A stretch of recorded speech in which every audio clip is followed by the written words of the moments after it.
Juni 1945, Nusantara berada di persimpangan sejarah. Setelah berabad-abad dijajah, kemerdekaan hampir teraih. Badan Penyelidik Usaha Persiapan Kemerdekaan Indonesia atau BPUPKI dibentuk.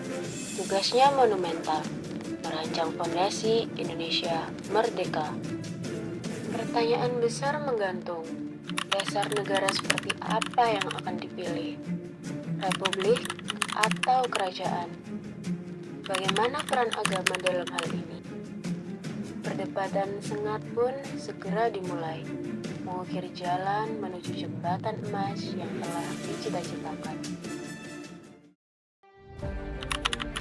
Sidang pertama BPUPKI membuka panggung sejarah di bawah pimpinan Dr. Rajiman Widyodiningrat dengan Raden Panji Suroso sebagai wakil ketua dan 60 anggota.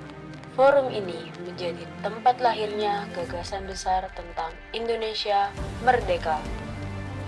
3 tokoh berpengaruh pun siap menyampaikan visi mereka dan arus pemikiran itu mulai mengalir.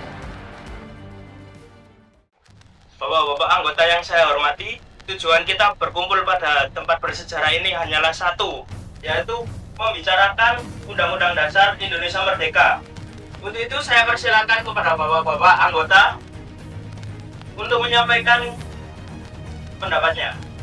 Pada 29 Mei 1945, Mr. Muhammad Yamin, seorang intelektual brilian, membuka pandangan dengan pidato yang sangat akademis dan sistematis, layaknya sebuah disertasi. Untuk mendirikan negara Indonesia yang merdeka, saya usulkan 5 dasar asas untuk menjadi pijakan. Yang pertama adalah peri kebangsaan. Negara kita harus berdasarkan nasionalisme Indonesia yang baru, bukan menurut Sriwijaya atau Majapahit, apalagi negara asing, yang harus merupakan negara kesatuan. Kedua, peri kemanusiaan. Kedaulatan negara harus penuh, menolak status dominion, protektorat, atau mandat. Dasar ini berisi semangat komunisme dan internasionalisme. 3. Peri ketuhanan. Negara yang kita dirikan harus berketuhanan yang Maha Esa. Keempat, peri kerakyatan.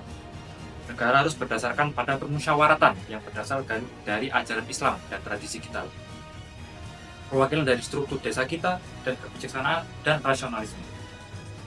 Kemudian yang kelima, kesejahteraan rakyat atau keadilan sosial. Negara harus menjamin keadilan sosial bagi seluruh rakyat. Sekian dari saya. 2 hari kemudian, Profesor Dr. Mr. Raden Supomo, ahli hukum dan filsuf negara, yang menyampaikan pidato berkelas dunia.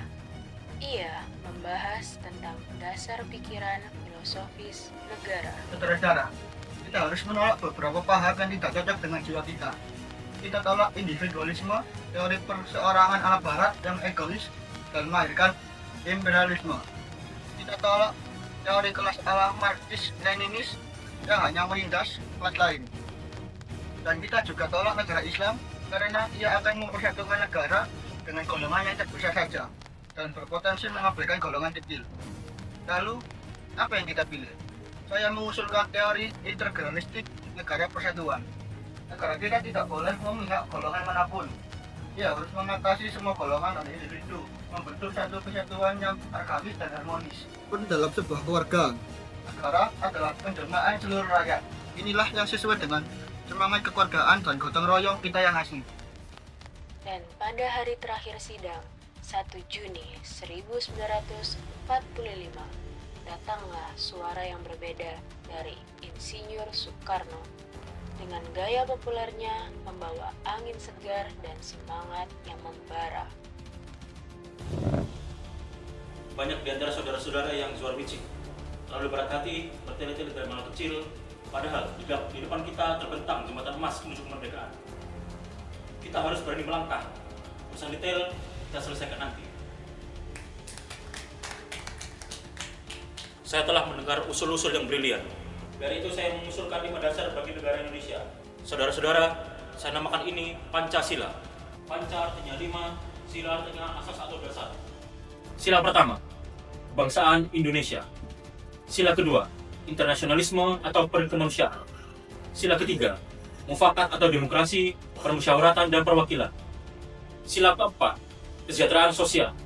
Sila kelima, ketuhanan yang berkebudayaan dan ketuhanan yang Maha Esa. Kelima sila ini bisa dipadatkan menjadi trisila, sosionasionalisme, sosiodemokrasi, dan ketuhanan. Dan kalau saya peras lagi bisa menjadi ekasila, yaitu gotong royong. Tiga suara, tiga karakter yang berbeda. Mr. Muhammad Yamin yang akademis, Mr. Sutomo yang filosofis, dan Insinyur Soekarno yang populer. Gagasan Pancasila milik Insinyur Soekarno pun menggema. Namun, perjalanan untuk menyepakati rumusan finalnya masih berliku-liku. Untuk memecah kebuntuan, dibentuklah Panitia 9. Di balik pintu-pintu tertutup, mereka berunding dengan penuh ketegangan. Perdebatan berlangsung sangat panjang. Hanya sila ketuhanan yang sampai saat itu belum juga menemukan kata sepakat. Dengan berdasar kepada ketuhanan dengan kewajiban menjalankan syariat Islam bagi pemeluk-pemeluknya. Inilah kompromi tertinggi, sebuah gentleman's agreement yang disepakati pada 22 Juni 1945 dan oleh Muhammad Yamin dinamakan Piagam Jakarta. Klausul 7 kata itu menjadi harga mati bagi golongan Islam dan menjadi fondasi persetujuan. Sidang kedua BPUPKI jadi ajang perdebatan yang menentukan arah bangsa Indonesia. Pertanyaan besar pun menggantung di udara. Akan seperti apa bentuk negara Indonesia? Sebuah kerajaan atau republik? Dan mampukah Piagam Jakarta bertahan di tengah perdebatan yang kian menajam? Jangan terburu-buru memakai istilah republik. Dalam dua perkataan itu, republik dan kerajaan tergantung setan dan iblis. Setan tidak ada di dalam republik atau di kerajaan, melainkan dia di dalam hati manusia. Saya memilih republik. Setuju. Setuju. Akhirnya, melalui pemungutan suara, Indonesia memutuskan untuk menjadi negara republik. Saya sebagai perwakilan dari saudara-saudara kita yang Protestan menyatakan keberatan klausul kewajiban menjalankan syariat Islam itu, bukankah ini akan memberatkan dan mengkhawatirkan bagi pemeluk agama lain? Bagaimana dengan adat kami? Ini adalah gentleman agreement, kompromi yang sebaik-baiknya. Setiap kompromi berdasar kepada memberi dan mengambil. Dengan jiwa yang besar, marilah kita berpegangan pada kompromi ini. Jangan sampai dunia luar melihat perpecahan kita.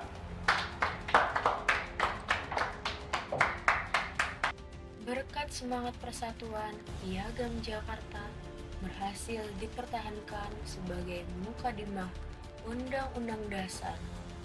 Rancangan konstitusi pun selesai. Proklamasi